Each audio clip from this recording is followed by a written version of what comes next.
Hi, this is Mimi, born to sparkle and shine. I have been looking into cognitive behavioral therapy. So it's basically changing my thoughts to change my actions, is what I understand so far. I'm on chapter one. I have other people that have been involved in it. I've gone to therapists myself. I am not a therapist. I'm not trained in any kind of therapy. I'm not a counselor.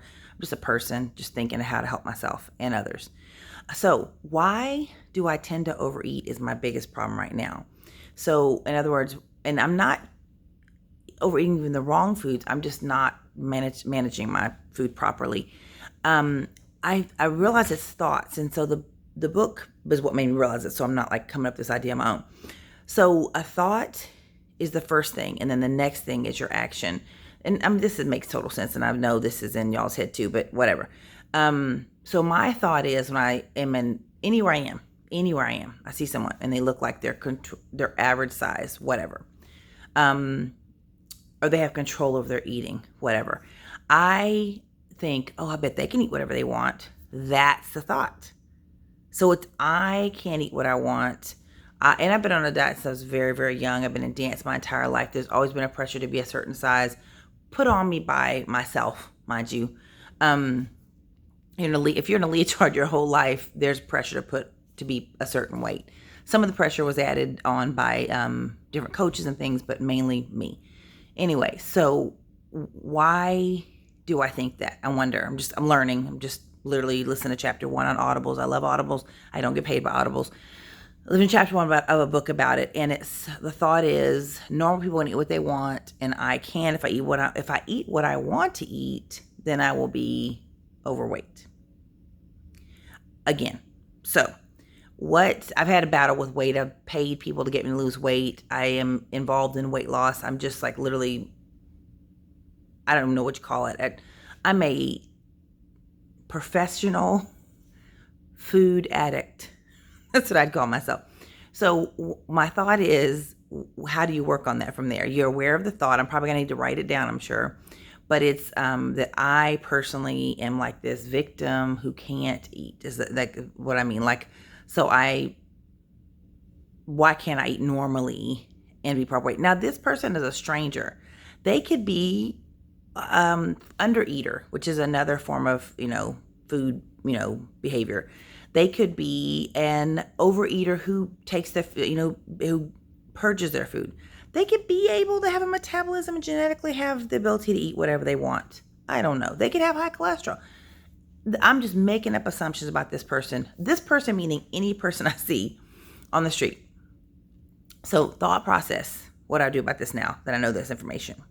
So, do you have any thoughts in your heads that are the first thought that you think when that you see before you're about to eat something you should eat or do something you're about to not supposed to do?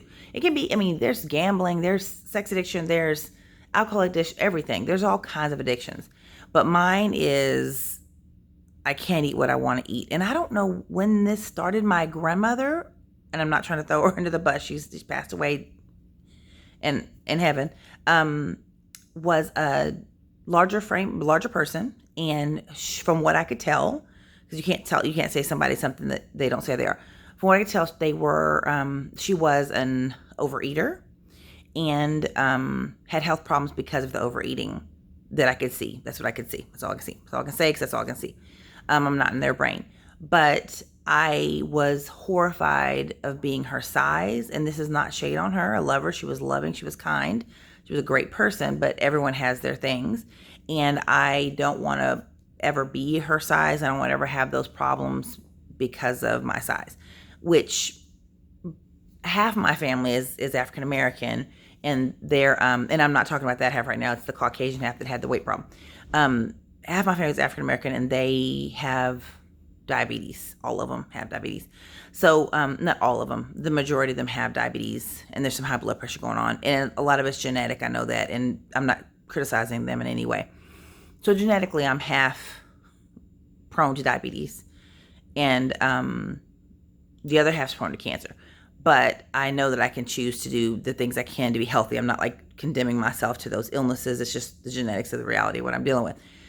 So anyway, I wonder what to do. What do you do with that information? Are you do you think, okay, that I need to make better choices? And I'm actually in like a little study for part of my job about this book, and it's the Beck Diet Solution, just so you know what it is. I'm not promoting the book in any way. I've only read one chapter, mind you. I read another version of it, which is like a workbook of it, but I have not read the actual pink book. Audibling it. I'm lazy. I do read, but I mainly audible everything, and I'm not getting paid by Audibles or Beck. This is not solicited by, nobody's paying me money. So I've got to think of what I do with these thoughts. What do I do with these? Oh, I'm so pitiful, I can't eat thoughts that makes me feel like I can't eat. And then I would choose to normally go out and eat something I shouldn't eat or overeat it. Another thing I've figured out is I don't eat enough at breakfast, lunch, and then my dinner. And a lot of people have experienced this, and I'm not a therapist yet again. My breakfast and lunch, I don't eat enough. And then at dinner, I am dying, starving, and I get off work late and I'm exhausted and I make poor choices because I don't sleep properly. So there's a lot of things I need to work on in my world. I need to stop letting one of my jobs control me because it's a very aggressive, not healthy work environment. And that causes me a lot of stress and cortisol release, which I'm sure doesn't help. And then I get home and I'm just so wound up from being attacked all day long that I can barely sleep. And I know this is public and they may see this. I can't help that situation. And then I get up and start all again. And I sit there in my bed and I think, God, I've got to get up. I've got to get this going. I got to get this going. So I'm working on trying to improve my life. This whole stress with the COVID's not helping. And then this whole stress with the BLM, the Black Lives Matter situation is not helping. And now I've got people coming up to me asking me about my being part Black, and I live in the country now, and it's just that's another video.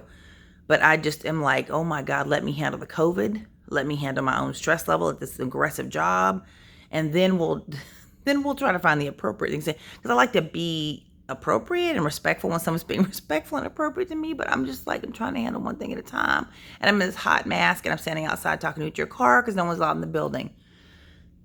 So as you can see, this is a all over the place video full of stress, but I am doing my best to like breathe in and out, which helps release cortisol. I will even go into the restroom because I have the right to go to the restroom, even though they don't totally act like I do. But anyway, I will go into the restroom, turn the light off, and breathe in, hold it for 4, breathe out. I'll just breathe in and out, try to slow my breathing down so I don't end up having a panic attack, which almost happened the other day. And I've had them before, and I don't mean that jokingly have a panic attack. I mean a real panic attack. Like, people don't understand who haven't had them. You think you're going to die, and that nobody understands, and you want to call an ambulance because nobody understands. So I am doing my best to control what I can, let go of what I can't, and make decisions from there. I've actually got applications. I'm looking at different things I can do for a living because I don't know that I can handle the situation if it continues on the same way it is. And this is no slander towards anyone. I don't put anywhere where I work. Where I work is not on my anywhere because these people don't even know where I work. It's none of y'all's business. It's no one's business, and it's no reason for anybody to come at me. I don't think anybody's coming at me. I just mean, like, I don't want to slander anybody. There's no reason for me to put out bad and when I'm just trying to put out good.